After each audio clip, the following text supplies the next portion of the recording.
Agora é hora de jornalismo responsável, mas do nosso jeito, do seu jeito, do jeito do SBT.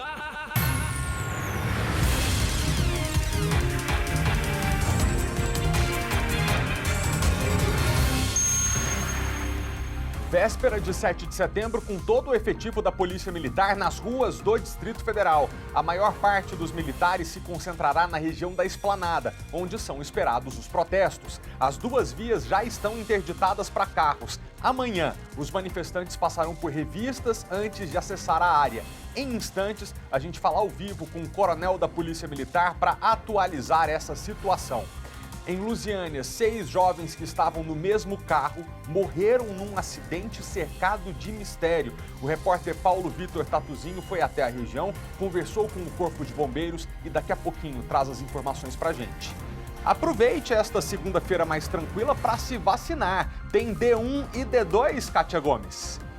Tem sim, Malta. D1 para quem tem mais de 17 anos vai poder tomar a dose da vacina tranquilamente. E D2 para quem precisa tomar aquela dose de reforço. Então é só procurar um posto de vacinação e tomar a dose da vacina. Em instantes eu volto com mais detalhes. O Ministério da Saúde diz que apoia a decisão da Agência Nacional de Vigilância Sanitária de interromper o jogo entre Brasil e Argentina pelas eliminatórias da Copa do Mundo. A partida parou aos 5 minutos. Jogadores argentinos são suspeitos de terem mentido sobre a quarentena de Covid-19. O SBT Brasília, primeira edição desta segunda-feira, 6 de setembro, véspera de feriado, já começou.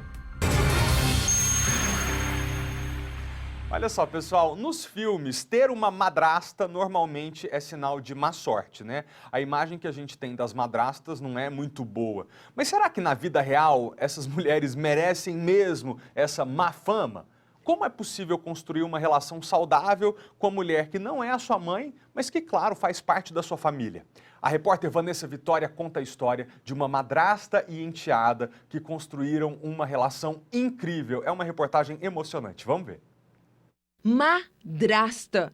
Ixi, a palavra já começa com má. Será de maldade?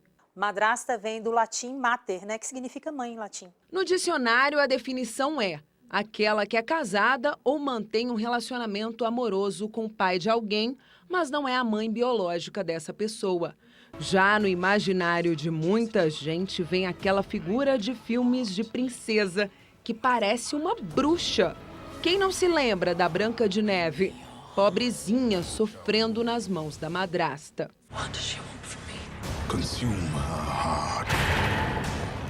E a Cinderela, tadinha, sendo feita de gato e sapato. Ela será sua madrasta e terá 2 irmãs que lhe farão companhia. Cinza de borralhos. Pobre ela.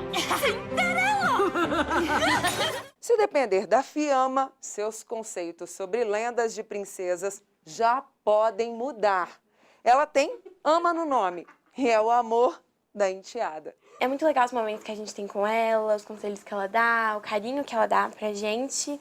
E eu amo ela, sim.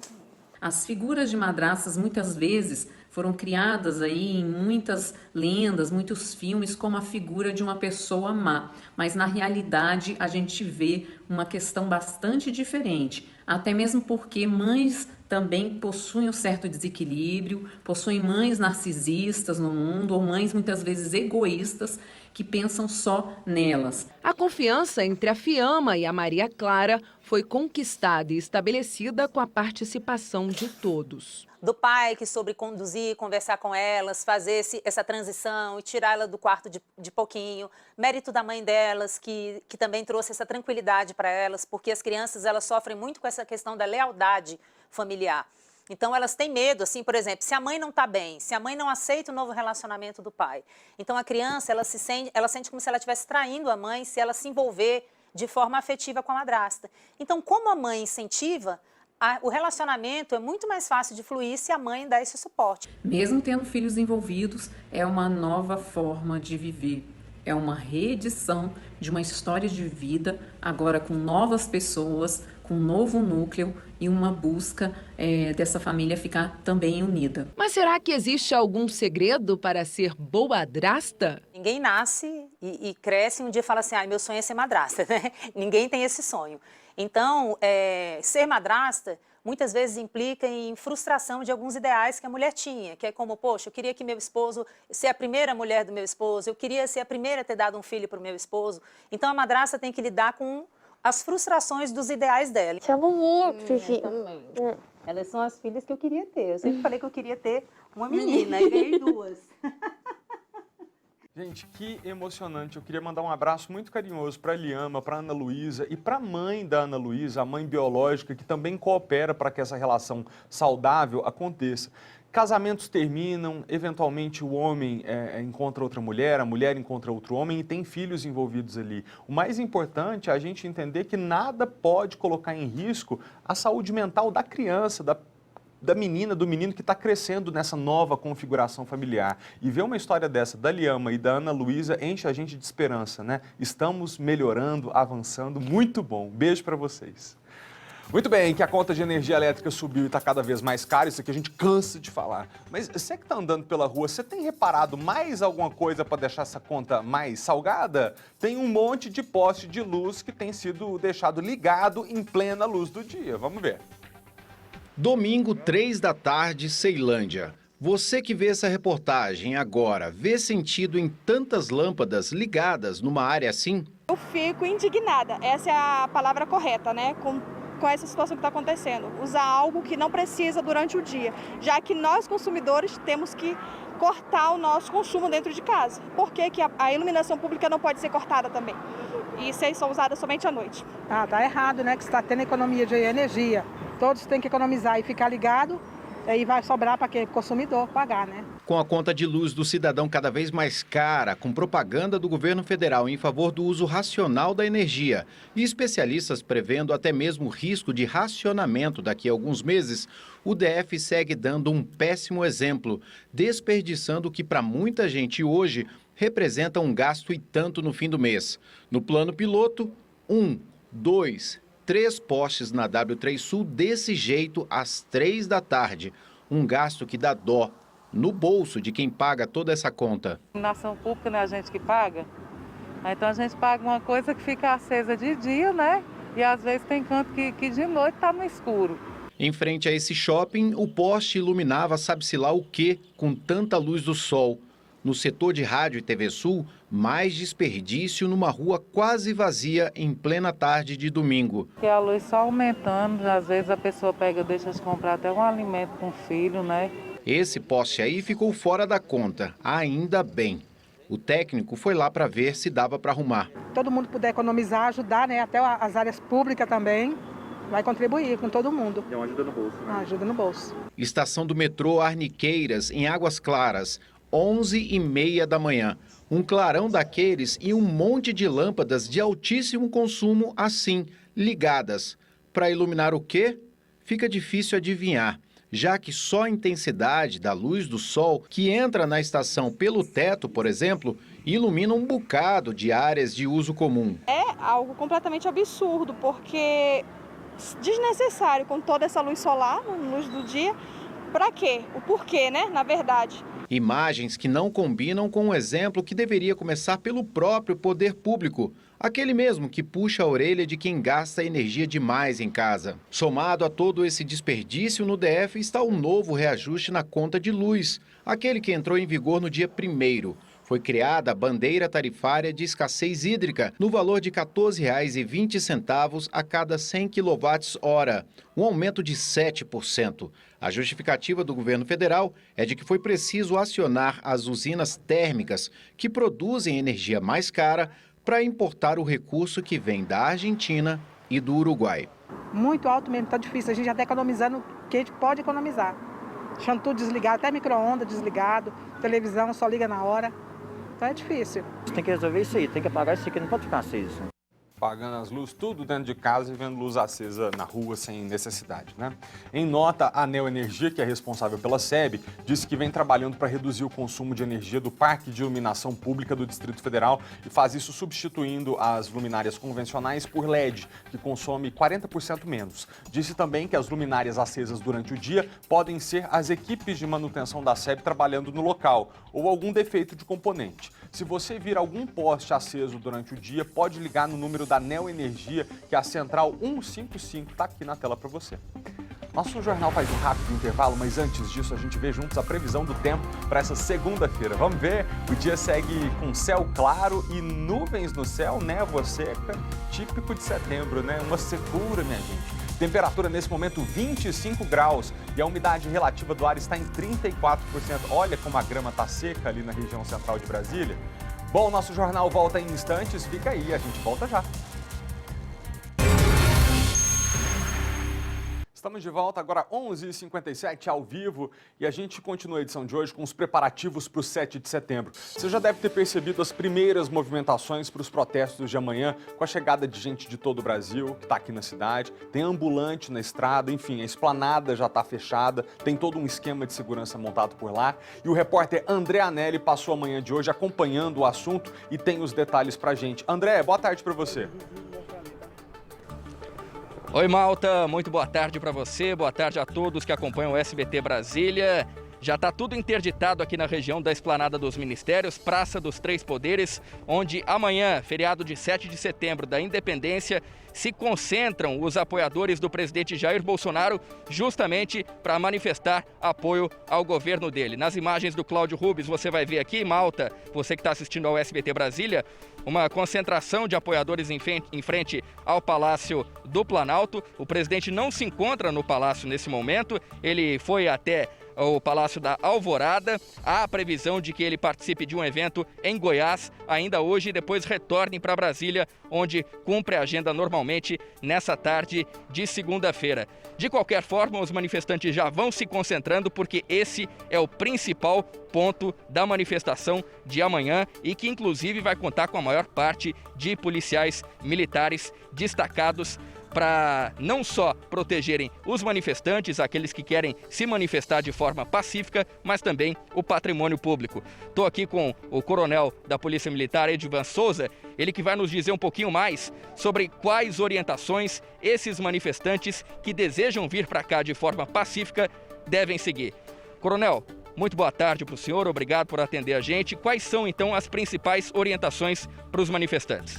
André, o que ocorre? Todos aqueles que virão para a esplanada, a principal recomendação é o civismo, o respeito. Nós teremos aqui na esplanada aqueles que são favoráveis ao governo e lá na torre os que são contrários. O que é importante nesse momento do 7 de setembro? O respeito à opinião contrária e à opinião do outro. A Polícia Militar estará presente com seu efetivo máximo, mas justamente para poder tranquilizar toda a população e nós temos uma festa bonita e que seja um exemplo de civismo e de respeito. Todos aqueles que virão para a esplanada, o que é importante? Não trazer objetos cortantes, faca, quando trouxer uma faixa, que ela não seja com mastro de ferro, de PVC, de madeira, para não virar uma arma. Mas também lembramos, essa época é uma época muito quente, muito seca, traga sua água, traga sua fruta, traga a fruta já cortada dentro de um saquinho transparente, porque haverão revistas, e é justamente para poder facilitar e fazer dessa festa do 7 de setembro uma festa cada vez mais bonita.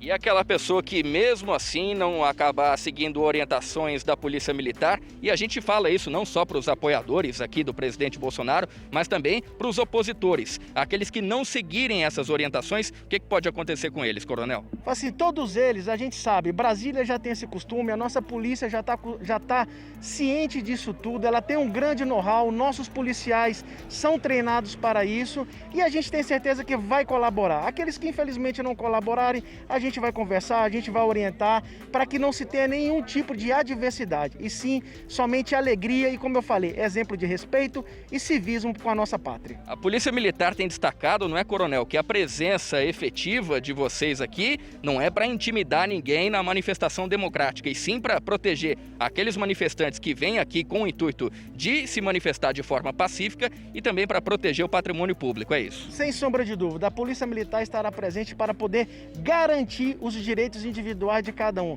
de livre manifestação, os direitos humanos, sem problema algum, e sempre tem dado certo, porque a população, a nossa sociedade, mesmo as pessoas que vêm de fora, vêm com esse objetivo, jamais de brigar, jamais de ter algum tipo de problema. Estaremos agindo de forma preventiva, justamente para orientar e dar todo o apoio que a população precisa.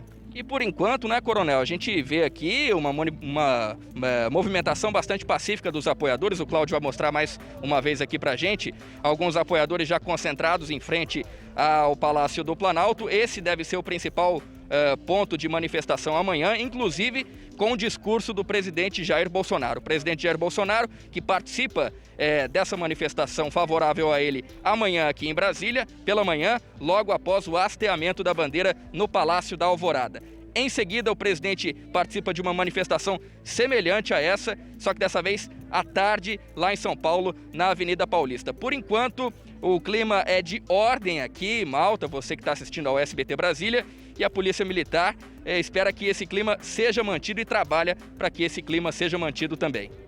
Olha, de fato, a Polícia Militar do Distrito Federal está acostumada a receber grupos com opiniões divergentes que vão até a região central de Brasília para manifestar o pensamento. E a entrevista do Coronel Edivan nos traz bastante tranquilidade diante de tantos rumores, de tanta gente dizendo que vai radicalizar, que pode partir para a violência. Há muitas mensagens truncadas de um lado e de outro. Então é muito importante aqui nesse momento, ao vivo, no SBT Brasília, a Polícia Militar do Distrito Federal dizer para a gente que está preparada para garantir a segurança de todos e para garantir que nenhuma pessoa, seja qual for o seu pensamento, extrapole o limite da manifestação pacífica. Eu gostaria, André, que você perguntasse ao coronel, eu acredito que ele me ouve, quais serão os pontos de bloqueio e a partir de que momento a esplanada terá esses pontos de revista para que as pessoas acessem a área sem qualquer objeto que possa causar risco a elas mesmas ou a outras pessoas. Coronel, o Felipe Malta lá no estúdio pergunta para o senhor quais vão ser os pontos de bloqueio e onde é que as pessoas vão poder acessar essa área aqui que vai estar restrita e como é que elas vão ser revistadas. Vamos lá, aqui na esplanada nós teremos todos os acessos pelas escadas, seja do lado norte, seja pelo lado sul. Toda a população pode estacionar nos anexos. Teremos os bloqueios abaixo da rodoviária, já na Alça Leste. Não será permitido o acesso de veículos, como está acontecendo agora. Amanhã também, nessa área da Praça dos Três Poderes, nós não teremos a participação de pessoas, nem também de veículos, mas toda a área da esplanada nos ministérios estará permitido. Lembrando também que teremos revistas em cima da L2, serão 2 pontos de revista. E da mesma forma, lá na torre de TV ocorrerão também revistas. Será onde vai acontecer os atos do outro lado, o contrário ao governo. A área vai estar cercada e também ocorrerão revistas da mesma forma que acontecem aqui. Tudo de uma maneira igualitária, para que todos os lados possam se manifestar e expressarem seu direito de manifestação. Importante o que o coronel colocou, Felipe Malta, porque a Polícia Militar está preparando exatamente a mesma operação aqui para garantir a segurança tanto dos apoiadores quanto dos opositores que vão se concentrar lá na torre de TV. Ô André, eu peço que você segure o coronel só mais um minutinho para a gente continuar no assunto, mas antes disso, deixa eu só tratar de um outro tema ligado ao feriado também. Porque com tanta gente de fora na cidade, os comerciantes resolveram que vão trabalhar normalmente amanhã, mas claro, vão ter de obedecer às restrições de horário. O GDF, como você lembra, na semana passada, acabou com o toque de recolher e o limite de horário de funcionamento de comércio, eventos, venda de bebida alcoólica, mas essa liberação é só a partir do dia 8, depois de amanhã. Então, para amanhã mesmo, 7 de setembro, tem as restrições de horário, mas os comerciantes vão trabalhar. Vamos ouvir um representante do setor. Nos últimos anos, o comércio vem abrindo no feriado de 7 de setembro para impulsionar o consumo. Em 2020, com a pandemia, as vendas nesta data caíram mais de 3%, mas esperamos que agora suba ao menos 1,5%, porque a vacinação está em franca ascensão.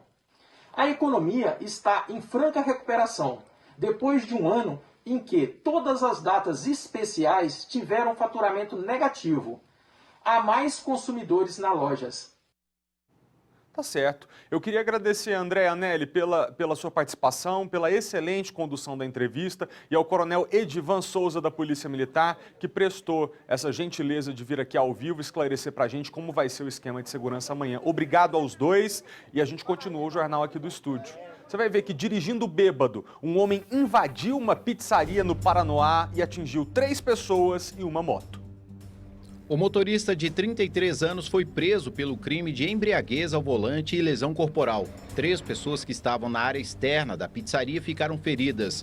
Elas foram levadas para o hospital. Uma moto também foi atingida. O motorista, identificado apenas como Rafael, teria informado no local do acidente que havia perdido o controle do carro após passar por uma curva. Ele fez o teste do bafômetro, que constatou a embriaguez.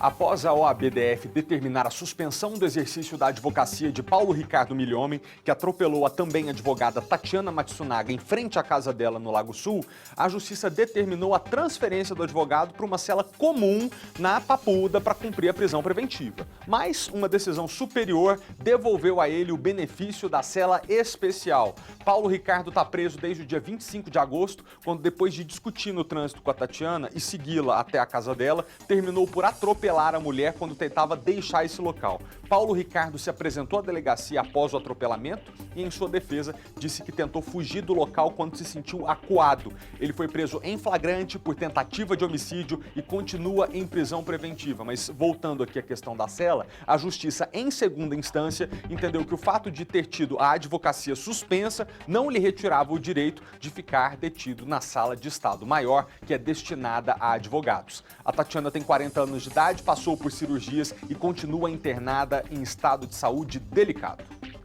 Agora, um acidente trágico e muito estranho. 6 jovens morreram depois de um carro, eles estavam todos no mesmo carro, desse carro cair de uma ponte que estava em condições muito precárias. Esse caso aconteceu provavelmente na madrugada de ontem em Lusiânia, mas nem a certeza de quando aconteceu o acidente as pessoas têm. Os 6 jovens estavam no mesmo carro e ninguém sabe ao certo o que aconteceu. Mas a nossa equipe esteve no local agora há pouco e a gente tenta entender melhor essa história com o repórter Paulo Vitor Tatuzinho. O acidente aconteceu aqui na zona rural do município de Lusiânia, que fica no entorno do Distrito Federal. Segundo informações de testemunhas, o carro com 6 ocupantes, esses jovens com idades variando de 15 a 28 anos, eles estavam vindo do Distrito Federal para passar o final de semana aqui na região.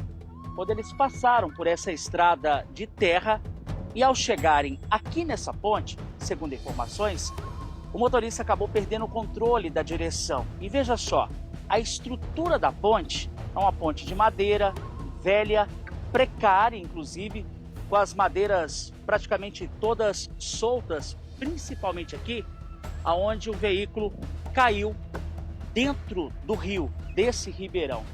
Segundo informações de testemunhas, de moradores chacareiros aqui da região, o carro foi encontrado com as rodas para cima, submerso, numa profundidade de cerca de 2 metros.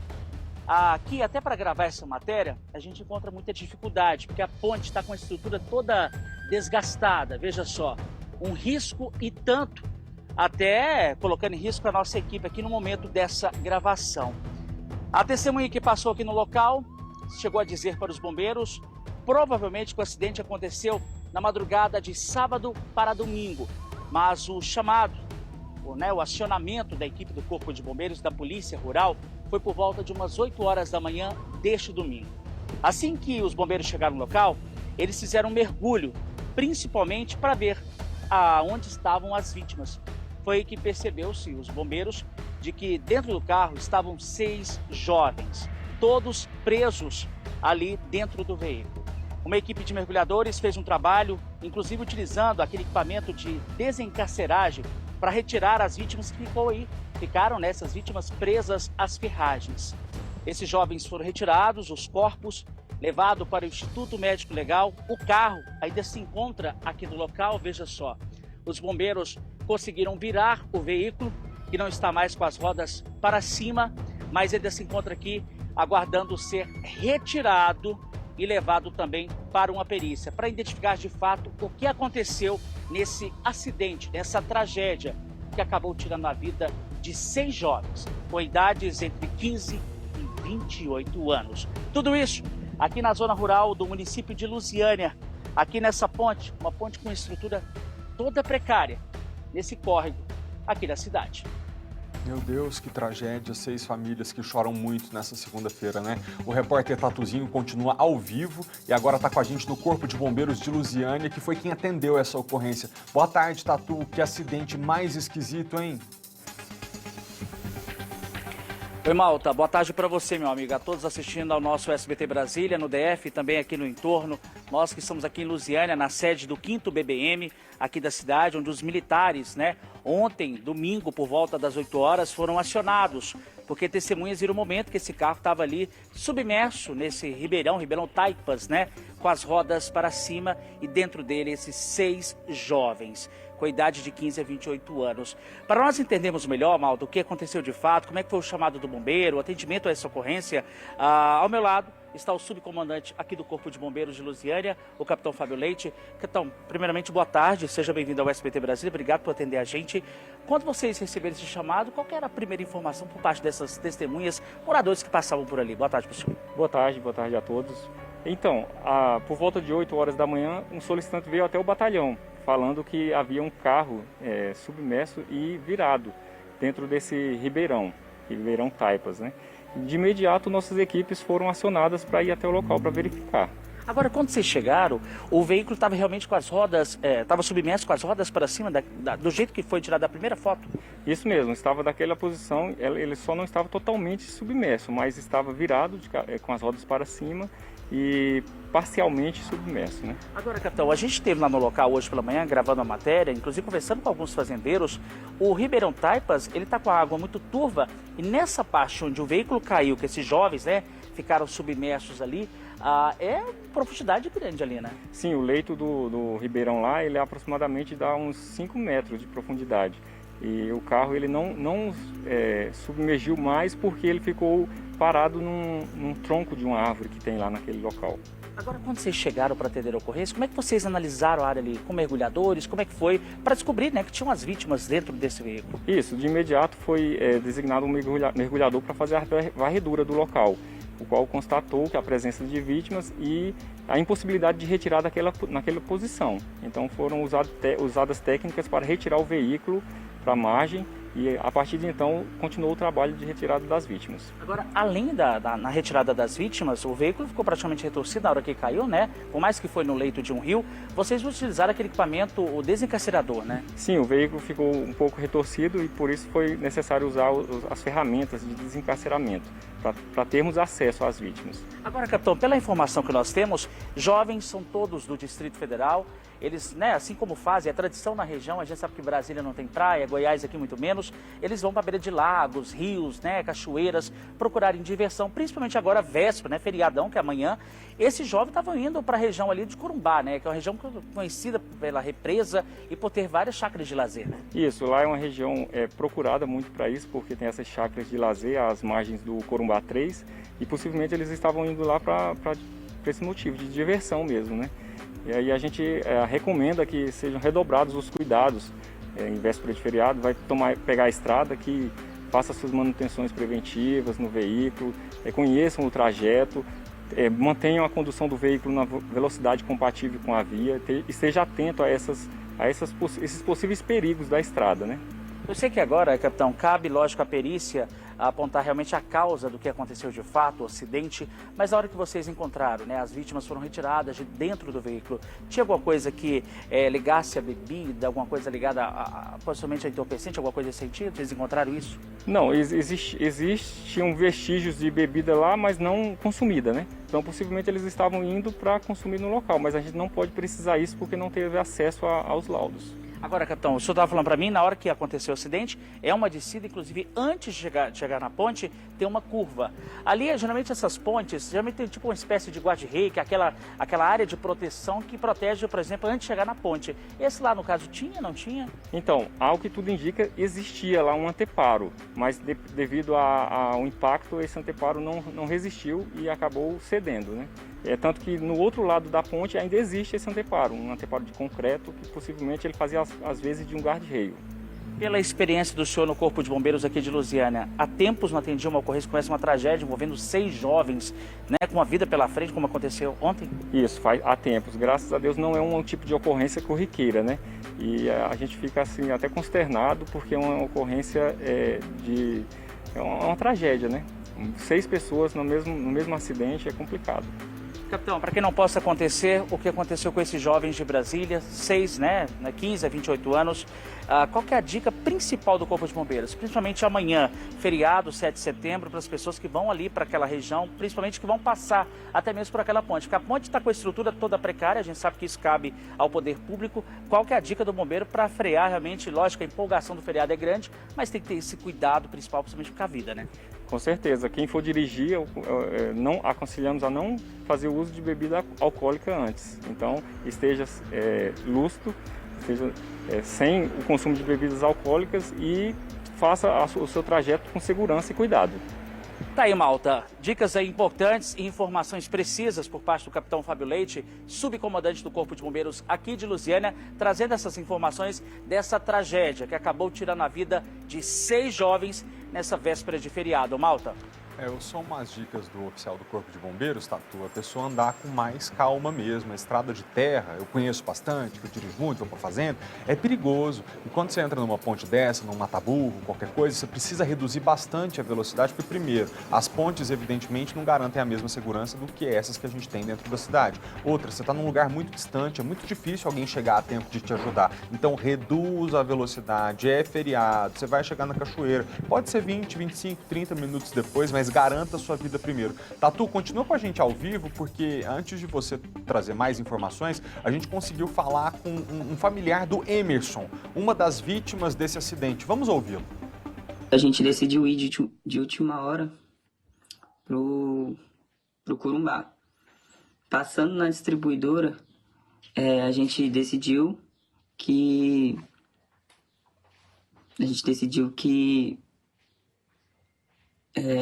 não dava pro Emerson ir no meu carro. A gente comprou as bebidas, em nenhum momento o Matheus ingeriu nenhuma gota de álcool. A gente tinha comprado as coisas para beber lá e tal, curtir lá.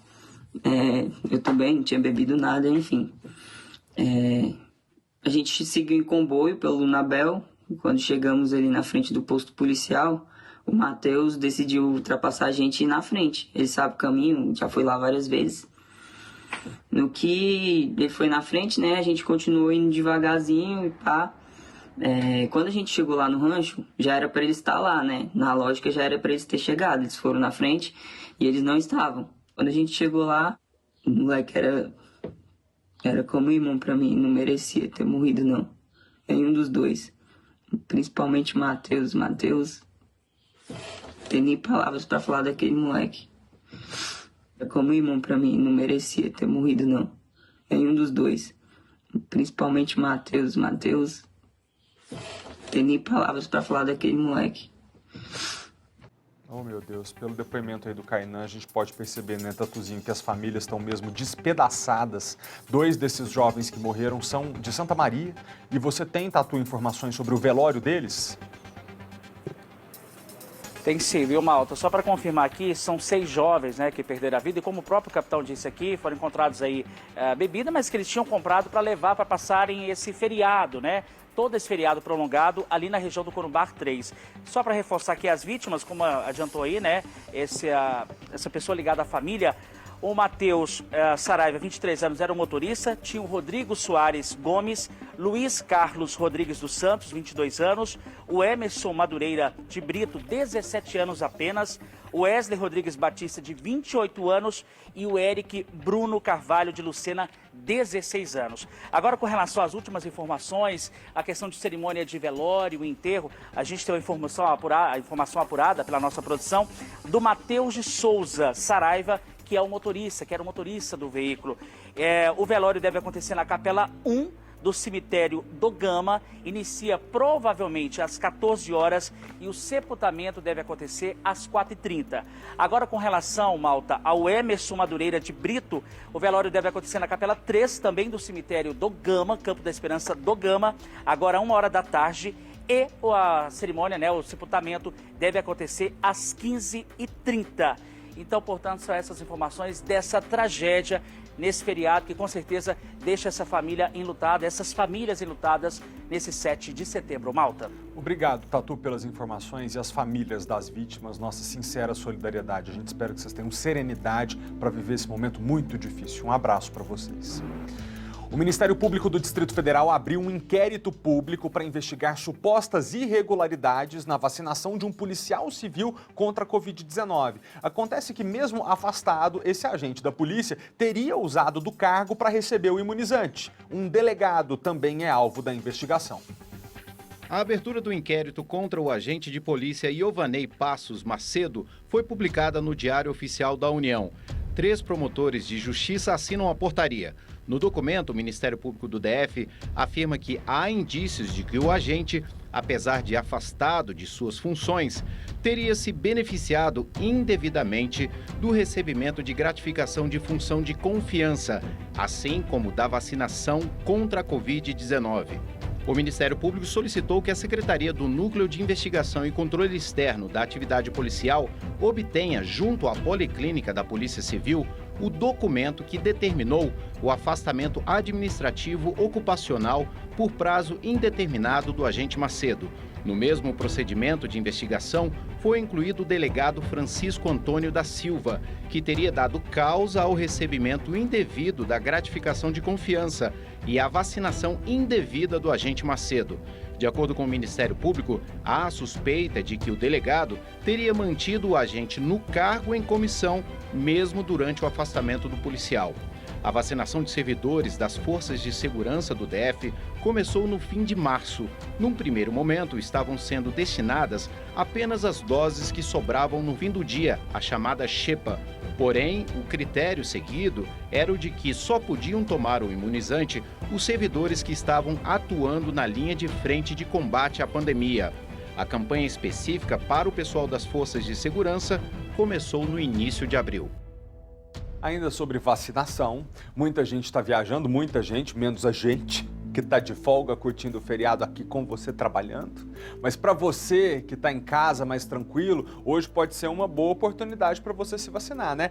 Vocês lembram que semana passada a gente disse o seguinte, que os postos do Distrito Federal estavam sem D1, mas nesse último fim de semana o Ministério da Saúde enviou mais imunizantes para o Distrito Federal e a boa notícia que a gente traz agora é que alguns postos nesta segunda-feira já voltam a oferecer a primeira dose. Kátia Gomes, boa tarde para você. Onde é que tá bom de se vacinar hoje? Sem fila, de preferência.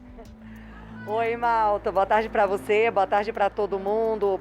Hoje é um dia que não é feriado, né? Véspera de feriado aqui no DF, mas é ponto facultativo. Então, eu não sei te dizer, vou ficar devendo essa informação, onde que tem posto vazio, porque hoje eu não fiz pauta de posto, eu não fui em nenhum posto para saber. Mas assim, né, como hoje é um dia que é véspera de feriado, pode ser que alguns postos estejam até cheios, viu, Malta? Isso pode acontecer. Eu acredito que não, porque muita gente já se vacinou. Para você ter ideia, aqui no DF, mais de 2 milhões de moradores já tomaram a primeira dose da vacina, pelo menos a primeira dose.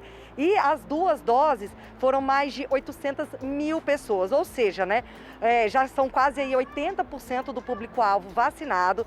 Então, por isso, eu acho que está bem tranquilo sim os postos, as pessoas podem tomar a D1 tranquilo, porque tem vacina, a D2 também. Inclusive o GDF ele antecipou, né? Quem estava agendado para tomar até o dia 7 de setembro, né, amanhã, já podia tomar desde a semana passada. Então, pode procurar um posto hoje e tomar a vacina tranquilo. Lembrando que o público-alvo no DF permanece 17 anos. O GDF ainda não ampliou para 16, para 15 anos.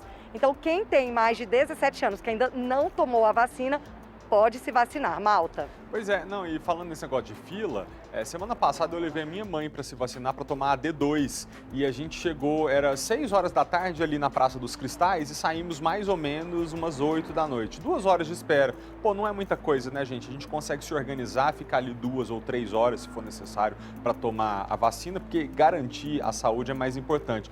Outra coisa, deixa eu fazer um pedido aqui pro Lucas Alves, nosso colega que cuida das redes sociais. Luquinhas, bota nos stories lá do Instagram, @SBT Brasília, onde as pessoas podem se vacinar nessa segunda véspera de feriado, porque aí você vai lá no nosso Instagram, @SBTBrasília, vai nos stories e descobre todos os postos que estão funcionando hoje para D1 e para D2, tá bom? Lucas, corre aí pro pessoal de casa poder ter informação. Obrigado, Kátia, pela participação com a gente. E você que está em casa em busca de uma oportunidade de estudo, 520 vagas do Instituto Federal de Brasília estão abertas nos campi de Ceilândia e Planaltina. A inscrição é online e os cursos são de forma remota por causa da pandemia. São 290 vagas em Planaltina. Algumas das opções são os cursos de Libras, de escrita para redação do Enem, doula e matemática. As inscrições vão até o dia 26 de setembro. Já em Ceilândia são 230 vagas. Entre os cursos, noções de emagrecimento, saúde, espanhol, gestão para pequenas empresas, Libras e linguagem audiovisual. A inscrição online pode ser feita até o dia 9 de setembro. Outras informações estão no site do IFB, www.ifb.edu.br.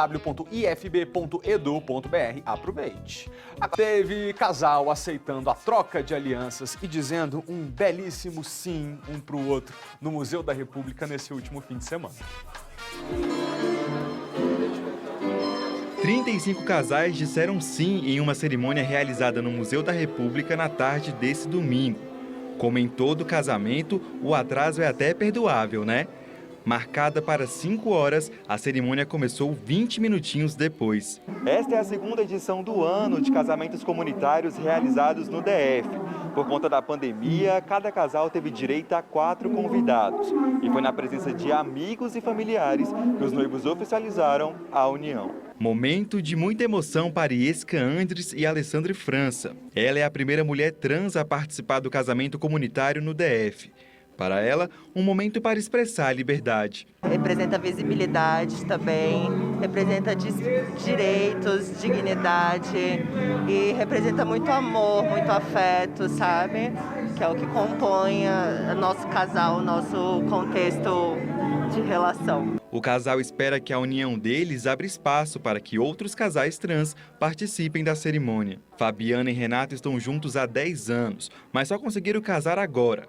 Os dois têm uma filha de 4 meses e estavam com muita expectativa para esse momento. Por conta da pandemia, a lua de mel vai ficar mais para frente.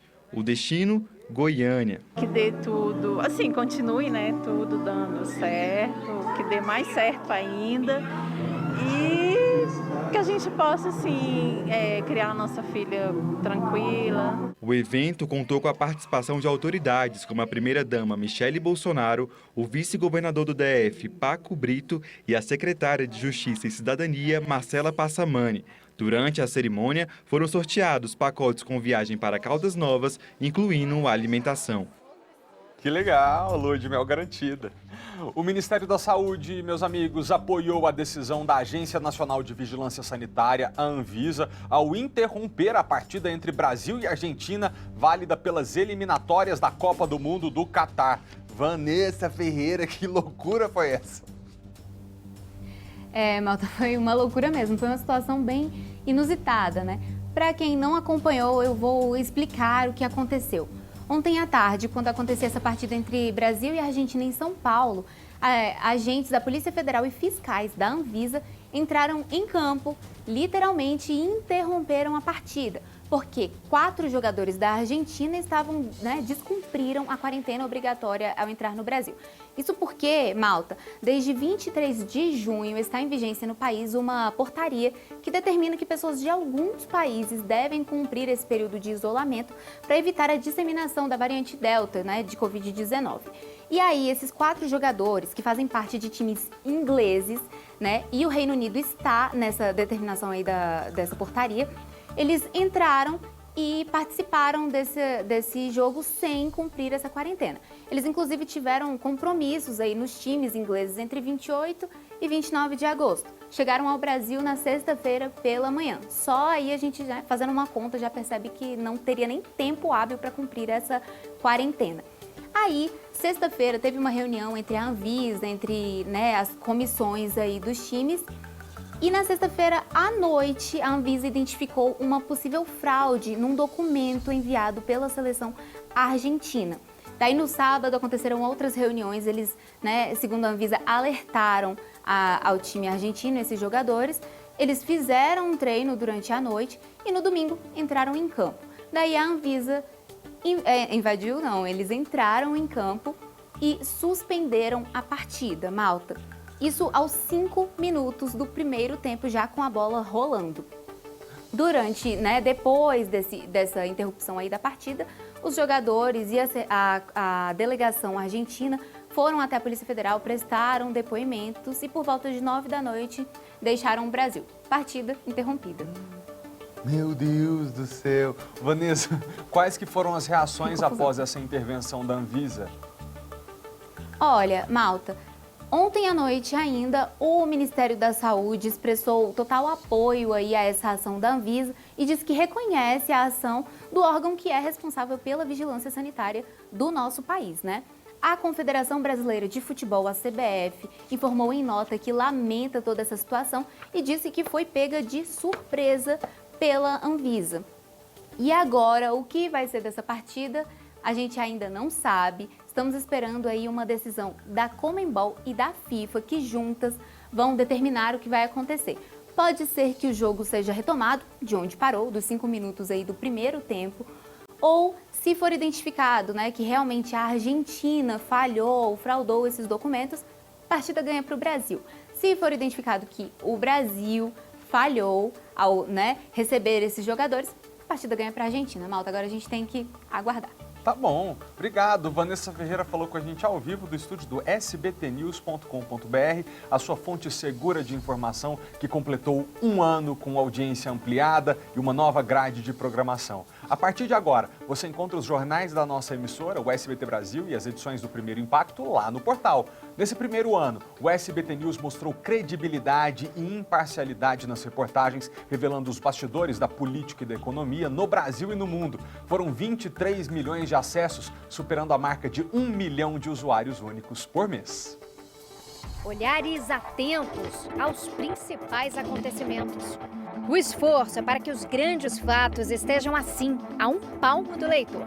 Conteúdo exclusivo e relevante, como nos conta o gerente de integração de jornalismo, Rodrigo Ronhardt. O SBT News aparece para a gente como a grande presença do jornalismo do SBT nas plataformas digitais. A gente tem uma oportunidade gigante que foi conseguir dar a notícia muito mais próximo do momento em que ela acontece. Nos últimos 12 meses, equipes de jornalistas espalhadas pelo país levaram aos internautas reportagens especiais sobre a pandemia do coronavírus, a CPI da Covid e vacinação. A cobertura das eleições para prefeito com o dia do voto, apuração e entrevistas feitas com os candidatos. Ciclofaixas, expansão ou revisão? Foi pelo SBT News que o público leu pela primeira vez sobre a volta do auxílio emergencial e qual seria o valor pago. Destaque também para as coberturas internacionais, como as eleições norte-americanas no ano passado, quando repórteres ficaram mais de 12 horas ao vivo. As ruas da capital Washington, interditadas há vários dias, que estavam vazias e em silêncio, em poucos minutos se transformaram. O retorno? Credibilidade, fidelidade. 1 ano depois da estreia, o portal contabiliza números importantes. 1 milhão de usuários por mês e cerca de 23 milhões de visitas. No YouTube, quase 3 milhões de inscritos. Direto da capital do país, o portal de notícias apresenta o Agenda do Poder e o Poder Expresso, conteúdo exclusivo para o digital. E veta 5 pontos, entre eles um que diz respeito a fake news. A gente vai explicar para vocês. Agora é hora de olhar para frente, pensar em informação de maneira integrada. Todo o nosso jornalismo dentro do portal. É a chance de você, de qualquer lugar, ver esse estúdio do SBT Brasil, por exemplo, pelo SBT News. Assim será também com o telejornal Primeiro Impacto. Nos próximos 12 meses, o site vai oferecer ainda mais ao internauta. A gente vai, uma hora, parar de chamar multiplataforma, porque é o jeito que as pessoas vão consumir informação. Elas não sabem mais em que tela elas estão. E é isso que a gente tem que, como jornalista, buscar. Fazer com que o nosso conteúdo chegue mais rapidamente, com mais qualidade e com mais engajamento, que as pessoas sintam que o nosso conteúdo é importante para a vida delas. Para você saber em primeira mão quais as principais notícias do Brasil e do mundo, se inscreva no YouTube do SBT News e siga SBT News nas redes sociais. Muito bom. Pessoal, nós vamos ter que ir para um breve intervalo, mas fica aí com a gente, porque na volta tem uma reportagem sobre o Dia do Bacon, que foi comemorado nesse último fim de semana. E é de encher, olha, de dar água na boca, parece que tem uma receita diferente, parece que tem sorvete de bacon. É um negócio, ninguém sabe de nada, mas é tudo de bacon. A gente volta já. Infelizmente, mais uma briga entre moradores de rua terminou em morte. Semana passada a gente noticiou 2 casos violentos aqui, né? Mas dessa vez um homem de 45 anos de idade, no estacionamento em frente à feira permanente do Cruzeiro, morreu. Foi por volta de 11 horas da manhã. Segundo informações da Polícia Civil, a vítima foi esfaqueada durante uma briga. Os bombeiros foram chamados, mas quando chegaram ao local, esse homem já estava sem vida. Um suspeito de 39 anos de idade foi preso após o crime. Que coisa triste. Pessoal, a gente já começa agora a esquentar os motores para a Maratona de Solidariedade, que mais uma vez vai unir o Brasil. Teleton 2021 está chegando e você que está em casa, que é grato por tudo que tem, você que acredita que felicidade é uma coisa para ser compartilhada, você que acredita que todo mundo merece ter uma oportunidade na vida, você já pode ajudar.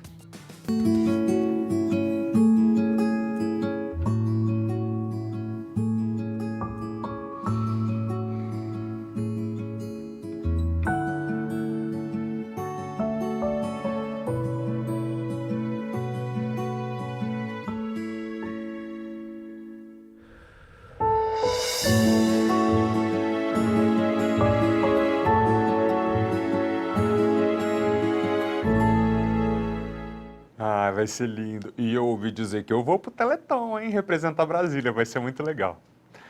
Vocês sabiam que no último fim de semana foi comemorado o Dia do Bacon? Pois é, o Brasil, acreditem se quiser, é o 6º maior consumidor de bacon do mundo. Se a gente dividir por pessoa, cada brasileiro consome 15 quilos de bacon por ano. Aqui no Distrito Federal o pessoal ama tanto bacon que tem para todo gosto. Tem hamburgueria, claro, que gasta 200 quilos por mês de bacon, mas tem até sorvete de bacon. Bacon no hambúrguer, bacon com batata frita, bacon com ovo e bacon no sorvete. Peraí, no sorvete? Será que combina? A Anitta apostou que sim e incluiu a carne no cardápio da sorveteria dela. Na verdade, eu já tinha visto sorvete de bacon em alguns lugares, mas ele sempre foi sorvete de alguma coisa com bacon. Doce de leite com bacon, caramelo com bacon. E aí eu propus para o Léo, para a gente fazer uma parceria e fazer um sorvete de bacon. Então vamos colocar a mão na massa e mostrar como é preparado o sorvete. Vou deixar essa tarefa para quem entende do assunto. Ele está completamente aqui inteiro com a gordura, só está triturado.